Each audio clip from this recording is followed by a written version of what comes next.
Bang me head. I hung on to this point until I was dead. And this fella came over as quiet as a lamb.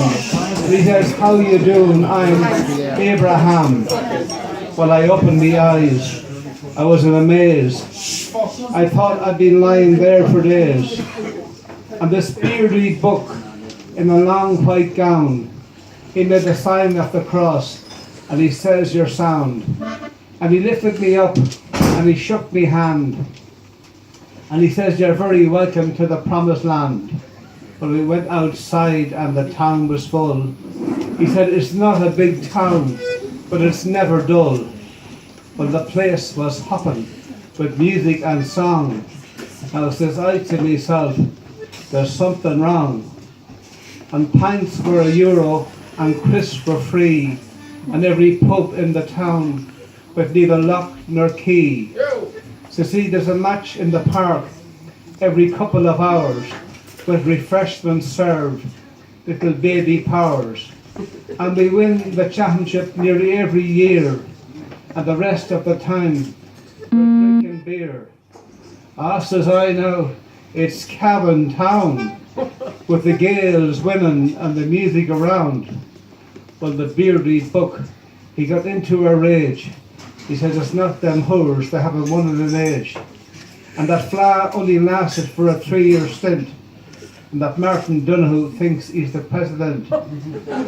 There's more places in heaven than Cavan Town, says the beardy book with the long white gown. So see, grab hold of me coat and come with me, and I will take you on a little spree. Or grab your coat yourself, says I to him. Do you think I'm an idiot? Do you think I'm dim? If I grab a coat, it'll be me own. You can say what you like, I'm going home. But he changed his tune. He says, "You don't understand. You're standing in the middle of the promised land." Well, I don't give a shite, says I to him. I'm going home to Killashandra town. You old beardy whore, your long white gown. When he took out a whistle and he gave it a blow, he says, "Only for me, you'll be down there below." And he grabbed me by the neck and pinned me to the wall. He says, "I was there when you had your fall."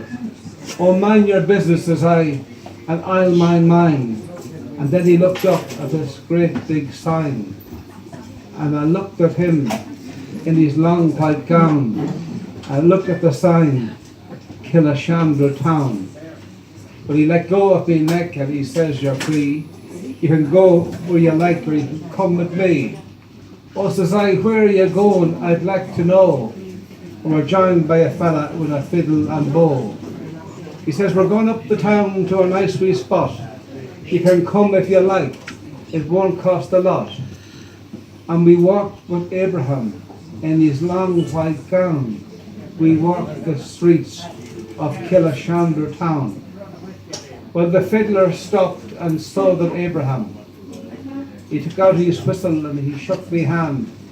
He says, "You had your fall, your race was run, but you're all right now. Come in for one." And I followed him in, a little confused, forgetting I was already boozed. And I sat up at the bar and I had a wee drop. Well, the next thing I knew, me arse it was up. Oh, I don't mind falling or banging me head. It's better than being at home or lying in bed. But if ever you go to Killashandra town, look out for the beardy book and the long white gown. Good.